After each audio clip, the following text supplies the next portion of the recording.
Teksa sezoni turistik afrohet me hapa të shpejt në Vlorë dhe në qytetet e tjera bregdetare nis një tjetër garë, ajo për të gjetur punonjës sezonal. Hotelet dhe restorantet po përballen me mungesë fuqie punëtore, ndërsa gjithnjë më shumë po mbështeten te punonjësit e huaj për të mbuluar pozicionet kyçe në sektorin e shërbimit. Jam më se e kënaqur, por dhe me rrogën, më se normale që rroga në sezonin e verës është më e lartë se sezonin e dimrit, për arsye të kapacitetit. Duke kaluar vitet edhe eksperienca bën të vetën dhe paga rritet. Fuqia punëtore vijnë nga vendet aziatike, kryesisht nga Miramari.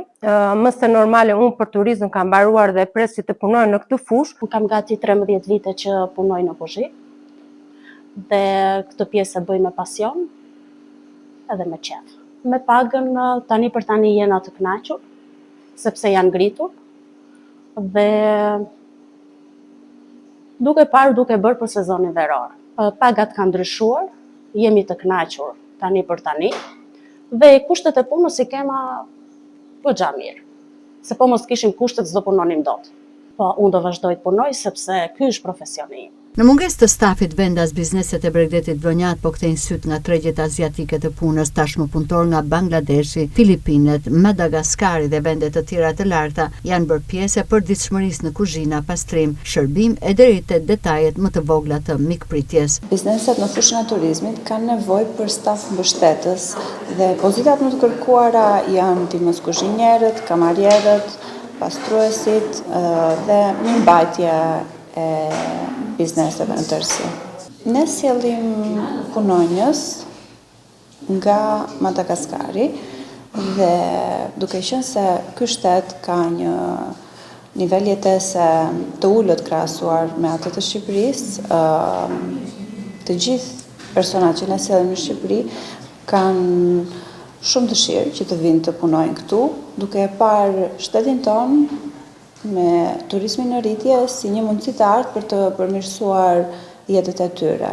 Unë do të thoja që ky trend, pavarësisht se mund të mendohet sikur këto pozita po zihen nga shtetas të huaj dhe shqiptarët po ngelen pa punë, mendoj që nuk është ky rasti. Bizneset po marrin staf mbështetës duke i lënë mundësinë shtetasve shqiptarë dhe rinisë shqiptare të marrë pozita drejtuese dhe menaxhuese, çka ndoshta nuk e kanë marrë në vitet e kaluara. Pra dhe për shqiptarët është një mundësi shumë e mirë.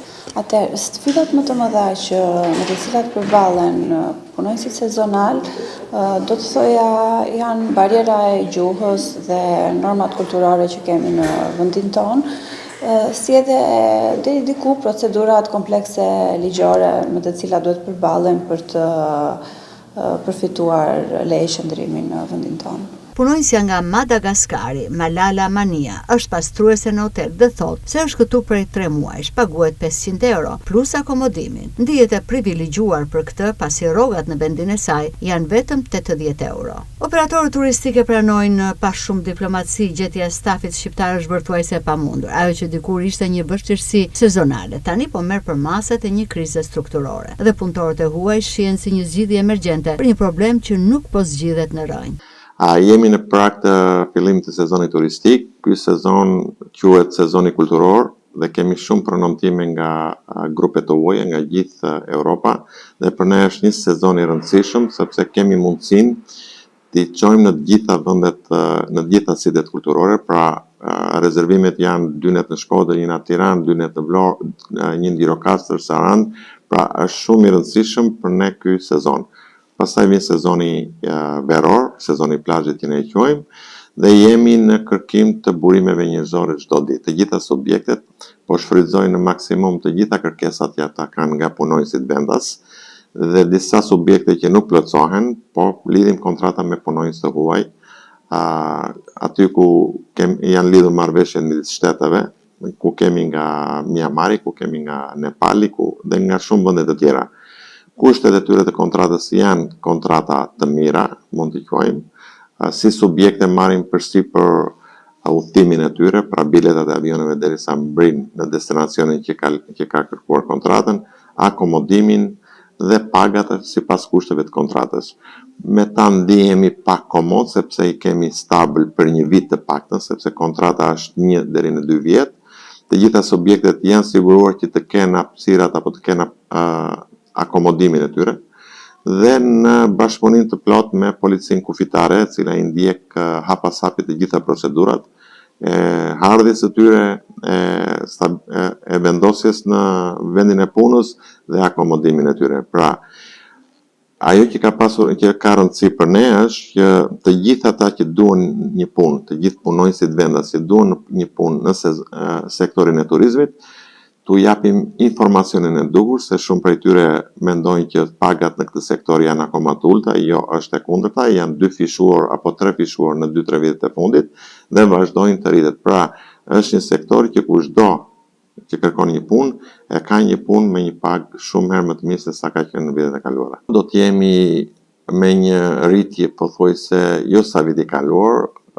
Sistemi jon i rezervimeve na thot çdo ditë që si po shkon trendi, jemi diku te 15%.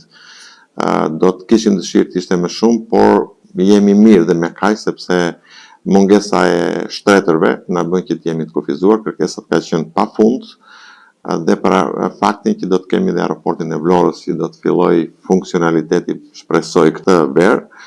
Shumë operatorë tuaj e kanë Vlorën destinacionin tyre të preferuar, por le të themi që do të kemi një 15% më tepër këtë vit në krahasim me vitin e kaluar.